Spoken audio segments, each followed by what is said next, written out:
tidak ditinggali, dan tentu ini menjadi kemudian tanggung jawab ya menurut saya, atau beban pembuktian dari penyidik. Silakan saja, kami sangat terbuka, silakan saja penyidik membuktikan. Itu emas kan sudah faktual ditemukan ya, emas, uang secara faktual sudah ditemukan. Nah berikutnya silakan penyidik membuktikan itu punya siapa.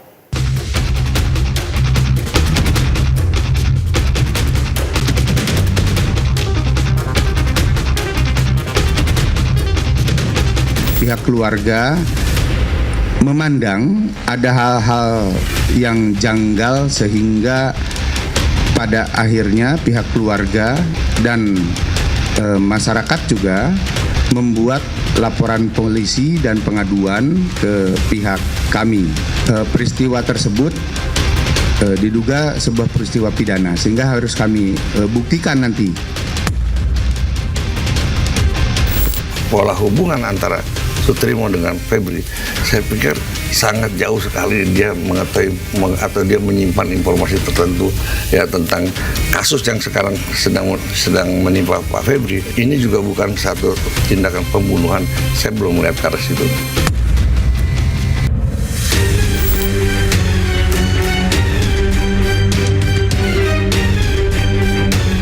Nah udah nggak dihubungi polisi lagi pada waktu meninggal dunia, terus ditolak lagi otopsi, dikuburnya tengah malam lagi, tanpa melihat keluarga-keluarga yang jauh kan itu, barang pribadi nggak dikembalikan lagi, something wrong dong di sini. Kami tidak mendapatkan tanda-tanda luka yang dimana diakibatkan oleh karena kekerasan tubuh maupun kekerasan tajam. Untuk memastikan mencari penyebab pasti kematian, maka kami melakukan pemeriksaan diantaranya yaitu adalah pemeriksaan toksikologi, yaitu untuk mencari apakah adanya racun.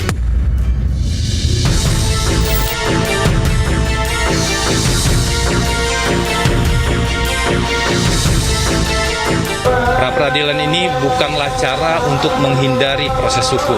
Kami menemukan proses penggeledahan tersebut diduga dilakukan tanpa izin pengadilan yang sah. Menurut saya cenderung akan ditolak. Pertama secara psikopolitis, saya kira kejaksaan tidak bisa main-main terlalu benderang untuk melindungi, untuk menutupi kasus ini. Dan yang kedua ada dua alat bukti yang cukup menurut saya.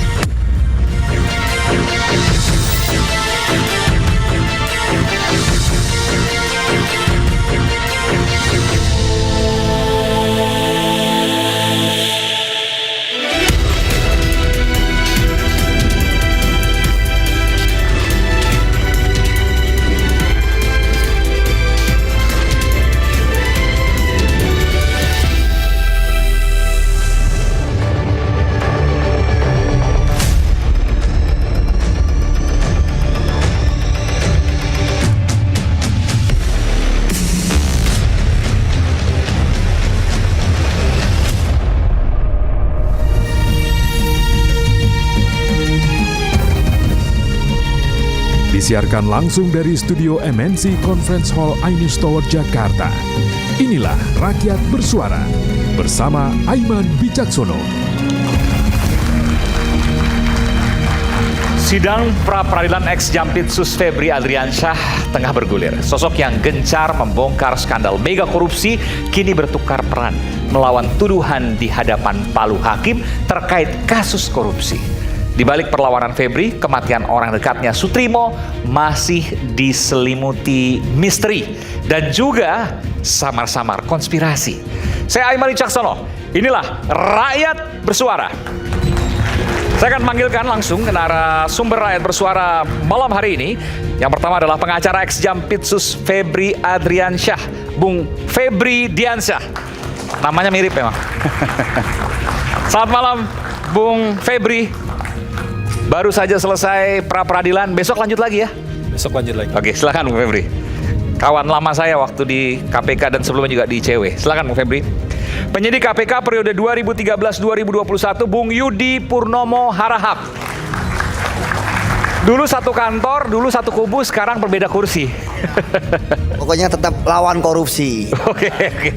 Oke. Pendiri dan CEO Astronaci International yang juga influencer keuangan, Bung Gema Guyardi. Selamat malam, Pak Dr. Gema. Lalu segar. Baik, silakan. Kemudian pakar ekonomi politik, Prof. Iksanuddin Nursi. Prof. Nursi, pewaras bangsa. Terima kasih, Pak. Pengamat politik dan militer Universitas Nasional, Bung Slamet Ginting. Selamat malam, Bung Ginting.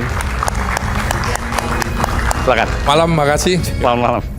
Kemudian pengacara pelapor kasus kematian Sutrimo, Bung Pitra Romadoni. Selamat malam.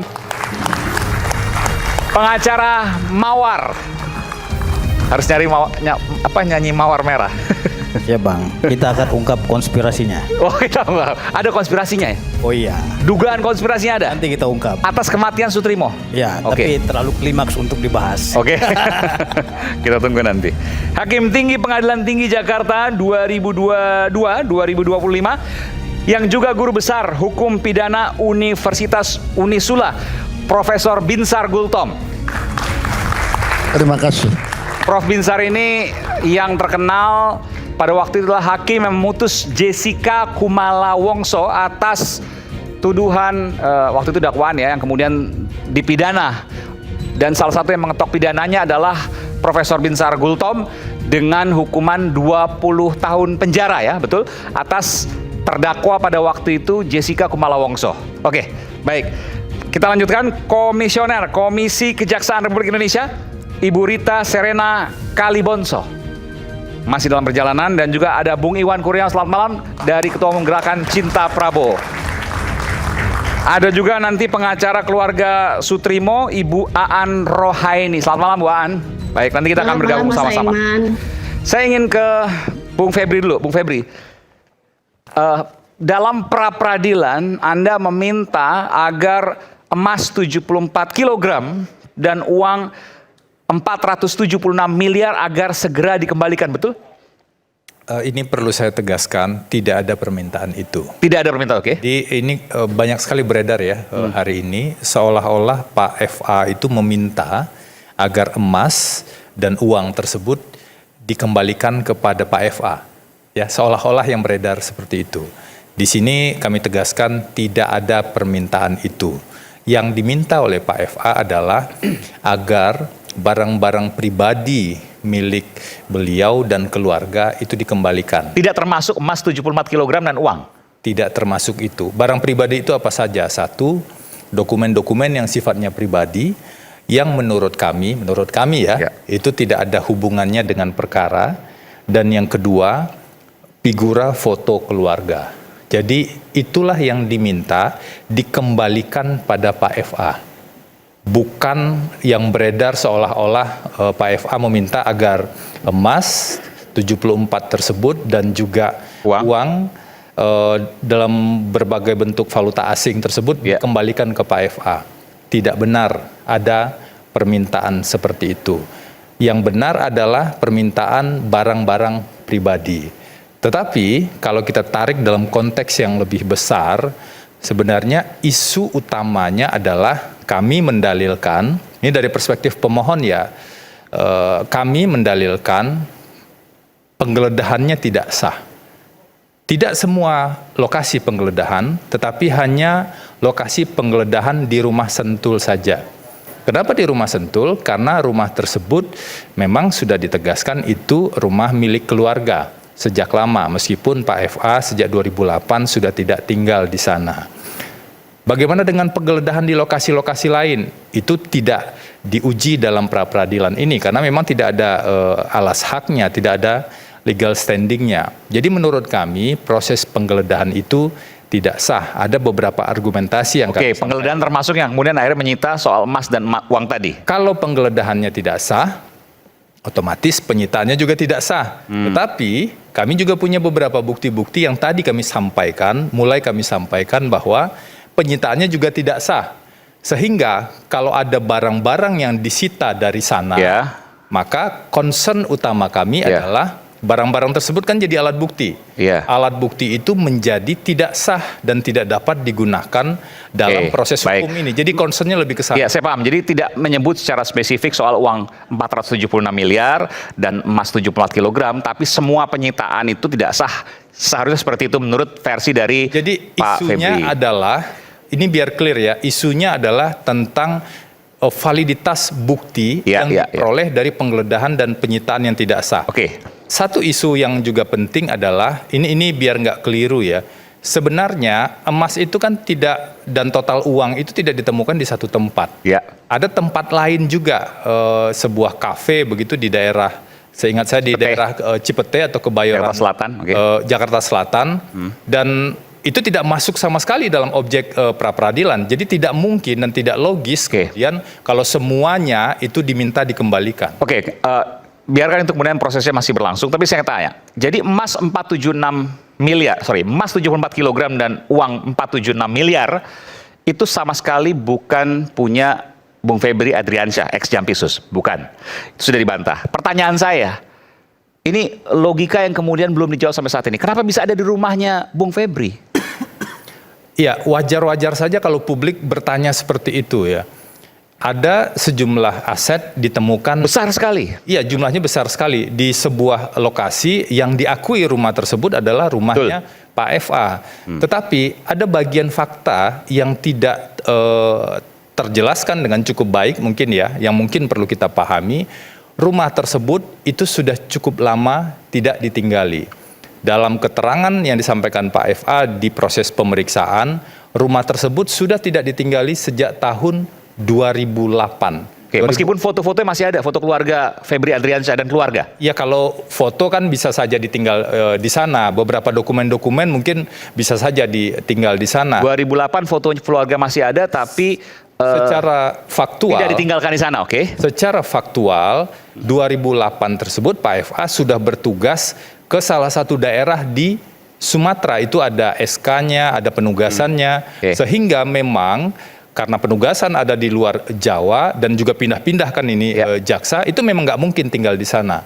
Ketika Pak FA kembali ke Jakarta, seingat saya penugasan saat itu adalah di Kejaksaan Tinggi DKI ya, atau di Pitsus, tapi masih dalam posisi bukan Jampitsus, itu tinggalnya sudah tidak di sana. Ada rumah, kalau sekarang kita tahu ada rumah di radio begitu, yang jadi tempat tinggal Pak FA. Jadi sudah sejak lama itu tidak ditinggali, dan tentu ini menjadi kemudian tanggung jawab ya menurut saya, atau beban pembuktian dari penyidik. Silakan saja, kami sangat terbuka, silakan saja penyidik membuktikan. Itu emas kan sudah faktual ditemukan ya. Emas, uang secara faktual sudah ditemukan. Nah berikutnya silakan penyidik membuktikan itu punya siapa. Barulah kemudian kalau sudah bisa dibuktikan itu punya siapa, tugas penyidik ini baru bisa ditanyakan lebih lanjut. Asal usulnya dari mana? Karena kalau kita bicara pencucian uang, asal usulnya harus dari tindak pidana, nggak bisa dari asal usul yang lain. Kalau sudah bisa dibuktikan asal usulnya, barulah diidentifikasi lebih jauh. Pencucian uang ini kan mengubah bentuk, menempatkan atau mentransferkan, barulah dicari lebih jauh. Sebenarnya hasil kejahatan itu berubah menjadi emas atau berubah menjadi falas kapan? Baru kita bisa bicara di sana tindak pidana pencucian uang dengan tindak pidana asal, tindak pidana korupsi. Nah, semua itu sampai dengan saat ini menurut kami itu belum jelas, masih abu-abu dan berada di ruang gelap. Ya, cuma saya nanti silakan kemarin kalau ada tanggapan. Saya punya rumah tidak ditinggali sekian lama, katakanlah seperti itu, tapi kemudian saya punya berangkas diisi oleh apapun barang yang saya sendiri mungkin nggak tahu dan tidak pernah dicek. Dan barang itu misalnya apakah itu amunisi sedemikian banyak yang pasti menyita perhatian, ataukah emas dan uang sekian banyak. Pertanyaannya, apakah rumah itu dijadikan penitipan secara khusus, tapi kemudian pemilik rumah tidak tahu, atau memang pemilik rumah tahu dititipkan uang dalam berangkas itu ada uang sebegitu banyak dan emas sebegitu banyak? Ada satu fakta lagi. Pertanyaan sederhana, apakah tahu atau tidak? Sebelum menjawab itu, ada satu fakta yang perlu saya sampaikan. Satu, 2008 sudah tidak di sana. Ya. Dan kemudian dalam proses berjalan, ini dari keterangan yang disampaikan di proses pemeriksaan ya, dalam proses berjalan, rumah itu digunakan untuk beberapa kegiatan bukan oleh Pak FA, tetapi oleh pihak lain. Nah, ketika rumah itu digunakan, pertanyaannya, kalau Pak FA ini dalam posisi yang sangat strategis, misalnya sebagai Jampitsus atau sebagai Direktur Penyidikan atau dalam posisi strategis lain, apakah semua perintilan-perintilan itu kemudian dalam Harus diketahui. kontrol dan dalam pengetahuan? Artinya tidak tahu, dugaannya seperti itu. Makanya saya ingin jawab pertanyaan tadi bahwa apa yang terjadi di rumah tersebut di luar pengetahuan Pak FA. Saya garis bawahi secara itu ya. detail. Itu yang kemudian disampaikan oleh Pak FA kepada pengacaranya. Itu yang disampaikan dalam proses pemeriksaan. Dan Anda juga disampaikan langsung. Oh, tentu saja. Oke, jadi Pak FA tidak mengetahui ada emas dan uang sebegitu banyak di rumahnya yang merupakan barang orang lain. Kurang lebih seperti itu. Ada tanggapan di sini? Pak Iman, Oke. terima kasih. Oke. Saya kira ini terlalu berbelit-belit untuk dipahami masyarakat kan gitu. Kalau seumpamanya yang bersangkutan itu mengatakan itu bukan uang daripada FA dan emas itu bukan daripada milik FA. Tapi rumahnya rumah FA. Iya, rumahnya rumah FA. Seharusnya disampaikan aja kepada masyarakat itu adalah uang si ini kan gitu. Jadi biar penyidik juga gampang. Ini informasi baru ya? Iya. Pak FA tidak mengetahui dititipkan uang dan emas sebegitu banyak di rumahnya. Nah itu tadi logikanya Bang Aiman, uang sebanyak itu dan emas 74 kilo ya, siapa sih yang mau nanggung resiko apabila hilang? Itu satu logika sederhananya. Yang kedua, kalau berbicara tadi tim kuasa hukum Pak FA mengatakan bahwasanya penyidik harus mencari asal usul itu, berarti di sini tim kuasa hukum FA juga kebingungan. Kenapa kebingungan? Karena emas itu juga nggak jelas asal usulnya, tidak ada capnya. Apakah itu emas antam dan lain-lain? Tidak ada. Dan beratnya berapa di situ nggak ada ditulis, kan gitu. Sehingga ini menjadi hal yang menurut saya itu sangat berbelit-belit, ya. Maka dari Ada yang nggak masuk logika di sini menurut Bung Pitra? ya nggak masuk logika, simpel saya sederhana. Bang Aiman dulu saya tantang. Bang Aiman punya rumah. Iya. Terus saya taruh harta saya di rumah Bang Aiman. Saya nggak tinggal di situ misalnya. Iya. Oke. Apakah Bang Aiman siap untuk bertanggung jawab apabila uang itu hilang?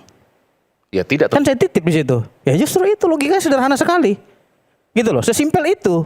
Jadi kalau seumpamanya dibilang itu adalah bukan uang kita gitu, terus uang siapa? Nggak mungkin uang setan.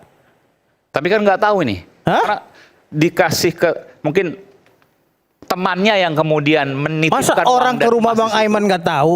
Itu kan rumah Bang Aiman. Iya. Saya masuk ke rumah Bang Aiman nggak tahu dari 2008 sampai 2026. Tahu, tapi Aneh. isinya nggak tahu. Mungkin nggak? Hah? Tahu. Iya, kalau ini dengar Dia oleh sering main ke sana, mungkin dia didengar sering oleh menginap di sana, tapi nggak tahu dia bawa apa aja dan kemudian disimpan di mana. serapi itu Bang Aiman. Nggak, pertanyaan sederhana saya begini. Artinya si temannya itu tahu dong kunci berangkas. Apakah kemudian dia mengetahui kunci berangkas tanpa izin ke pemilik rumahnya? Pertanyaan itu melupakan satu isu mendasar. Sebenarnya Yang jawabannya? berangkas itu ada sejak kapan? Hmm. Nah, bagaimana kalau yang terjadi adalah berangkas tersebut baru ada setelah orang yang menghuni rumah tersebut itu mulai ada di sana. Jadi mulai berangkasnya juga punya beraktivitas di sana. siapa pengacara Don Rito. Nah, poin saya adalah begini. Ini kan tadi ada banyak pertanyaan dari publik, dari Enggak, pertanyaan artinya Aiman. berangkas itu bukan punya Pak Febri Adriansyah. Pertanyaan saya itu. Saya ingin jelaskan bahwa Bukan, pertanyaan saya sederhana. Apakah itu? saya tidak harus jawab pertanyaan Anda kan? Artinya saya Anda harus, tidak ini saya harus menarik. jelaskan dulu. Ini menarik. Bang Aiman, Ini saya jawab menarik. ya. Saya harus jelaskan. Saya jawab. dulu. Oke, baik. Dalam foto. Baik, isinya mungkin tidak mengetahui, tapi kalau dia bisa Ya. menaruh berangkas dan berangkas itu milik Pak Febri Adriansyah, maka dia harus punya kuncinya atau nomornya. Nah, saya tanya, berangkasnya itu apakah diberikan oleh nomor dan kuncinya, nomor atau kuncinya diberikan oleh Pak VFA ke Don Rito. Ya. Lalu Bung Febri menyatakan bahwa apakah berangkas itu sudah ada sebelumnya atau dibawa oleh Don Rito, kurang lebih seperti itu ya. Nah, ini Pertanyaan lalu saya tanya lagi lebih dalam lagi, apakah berangkas itu dimiliki oleh Don Rito yang kemudian dibawa ujuk-ujuk ke sana tanpa diketahui oleh pemilik rumah? boleh nggak saya jawab? Saya jelasin. tanpa harus dipotong dulu. Oke, tapi saya akan potong kalau kurang jelas. Tidak semua pertanyaan itu bisa dijawab. Kenapa? Karena ada domain-domain yang berada di luar pengetahuan Pak FA. Itu yang pertama. Oke. Apalagi dalam pengetahuan saya. Jadi kalau misalnya Mas Aiman tanya hubungannya dengan Dornito segala macam, Bukan, pertanyaan saya sederhana, Bang. Bagaimana? Bang, sorry, Bagaimana mungkin? Enggak, pertanyaannya saya koreksi dulu. Bukan, pertanyaan kok dikoreksi. Iya, Berangkas agar itu clear ini. Bukan, pertanyaan sederhana sekali. Apakah Berangkas itu dimiliki oleh Pak Febri Adriansyah atau tidak? Sederhana. Pertanyaannya sangat itu sederhana. kan sudah jelas tadi. Berangkasnya. Yang saya sampaikan adalah berangkas itu pertanyaannya bagaimana kalau berangkas tersebut ada Bukan bertanya lagi. Enggak. Jawabannya Begini loh, atau tidak? saya ingin Apakah meluruskan- berangkas itu saya ingin meluruskan logika milik Pak pertanyaan Febri tersebut. Adriansyah atau tidak? Saya ingin meluruskan pertanyaan tersebut. Yang bisa saya konfirmasi adalah rumahnya milik keluarga Pak FA. Soal berangkasnya, soal emasnya, soal uangnya, penyidik yang buktikan. Saya nggak tanya emas dan uangnya. Enggak. Saya tanya berangkasnya. Apakah itu dimiliki oleh Pak FA atau tidak? Itu kan sudah dibilang itu di luar pengetahuan Pak FA. Artinya tidak dimiliki oleh Pak FA. Lah kalau dia tidak tahu bagaimana? Artinya dia Bang Aiman, Ini berarti logika kliennya saja. tidak jujur terhadap penasihat Berarti hukumnya. berarti sudah itu diakui aja. bahwa berangkasnya Iya. pun bukan milik Pak FA. Iya. Jadi Jadi- dibawa oleh Don Rito. Ini kapan ini? Tanggal 19 Agustus 2026. Mudah-mudahan nggak berubah nih pernyataannya. Iya. Karena itu biar clear nih, kalau Ya. semuanya misalnya dari perspektif kami kan kebenaran menurut kami adalah Ya. 1, 2, 3, 4. Biar clear, kemarin kami sampaikan, silahkan dong penyidik buktikan. Misalnya kalau pertanyaannya soal berangkas, itu berangkas kapan dibuatnya? Siapa yang bikin? Siapa yang kontrol pembuatan berangkas tersebut? Kalau uang, emas, siapa pemiliknya? Kapan itu pindah ke sana? Itu domain penyidik yang harus membuktikan. Jangan tiba-tiba kemudian dijadikan beban oleh pada tersangka untuk bisa menjelaskan dan membuktikan itu. Yang bisa dipastikan sekarang adalah dari perspektif Pak FA nih, dari perspektif kami di advokat, fakta-fakta yang sudah clear itu sudah disampaikan dan emas itu disampaikan ke kami itu bukan milik Pak FA dan Pak FA sudah lama tidak di Uang juga bukan milik Pak FA. Iya, itu jelas ya, emas, kemudian falas. Dan satu lagi tambah, berangkas juga bukan milik Pak FA. Itu sudah ditegaskan di luar pengetahuan beliau. Artinya bukan milik Pak FA. Saya nggak tahu kalau milik atau tidak milik kan logikanya. Ini sederhana, ini sederhana. Enggak, Anda tanya soal pemilikan. Ini Mas sederhana Aiman. Bung Febri, jangan kemudian membalik-balik jawaban. Enggak, Mas Aiman. Ini perlu kejelasan bahwa ada pertanyaan sederhana yang tidak perlu diluruskan karena pertanyaannya sangat sederhana. Apakah berangkas di rumah Sentul milik Pak FA atau bukan? Pertanyaan sederhana dan jawabannya juga harus sederhana. Itu sudah jelas. Pertanyaan sederhana itu saya jawab itu di luar pengetahuan Pak FA. Artinya kalau bukan. itu di luar, makanya tunggu dulu saya jawab. Artinya itu bukan punya Pak FA. Makanya tunggu dulu saya jawab. Kalau itu di luar pengetahuan Pak FA, boro-boro memiliki, tahu saja tidak. Iya. Itu logika sederhana. Ya, yang artinya mestinya makanya saya kita penegasan pahami. ini kan jelas. Artinya bukan punya Pak FA, berangkas ya. Itu sudah jelas. Oke. Sudah jelas saya jawab. Iya, berarti ya. Pertanyaan permainan berulang-ulang. kata seperti udah Febri ini. Nggak berani ngomong iya masalah Iya. itu saya Itu- agak gemes juga. Mas Sudah Aiman. clear itu. Mas Aiman, jadi permainan kata-kata seperti udah Febri ini sudah saya temui di ratusan pengacara yang saya hadapi ketika jadi penyidik gitu ya. Jadi memang nggak masalah, kan namanya tersangka kan harus punya alibi gitu Tidak ya. mengetahui, Kalau tapi misalnya ditanyakan apakah punya miliknya atau enggak, tidak berani menyatakan iya atau tidak. Garis bawahnya itu. Ya, Tapi tidak mengetahui. Oke. Enggak, itu sudah clear Mas Aiman, ini biar clear ya. Satu, tidak mengetahui. Tentu saja karena dia tidak mengetahui, dia tidak memiliki. Oke. Saya hanya mengajak Mas Aiman menggunakan logika dan kita semua menggunakan logika. Bagaimana mungkin orang yang tidak tahu kemudian memiliki barang tersebut? Saya lebih mengajak kita menggunakan logika dengan Betul. Makanya bahasa saja. saya perlu penegasan. Artinya berangkas itu bukan milik Febri Adriansyah. Jawabannya adalah Sudah saya jawab 5 kali. Justru Pak Aiman, sebentar. justru Pak Aiman. ya udah saya nggak memaksakan. Silakan. Pak Aiman, sebentar dulu saya Oke, interupsi. kita kembali saat lagi. Nanti setelah lagi kita akan kembali di Rakyat Bersuara. Oke. Nanti kembali.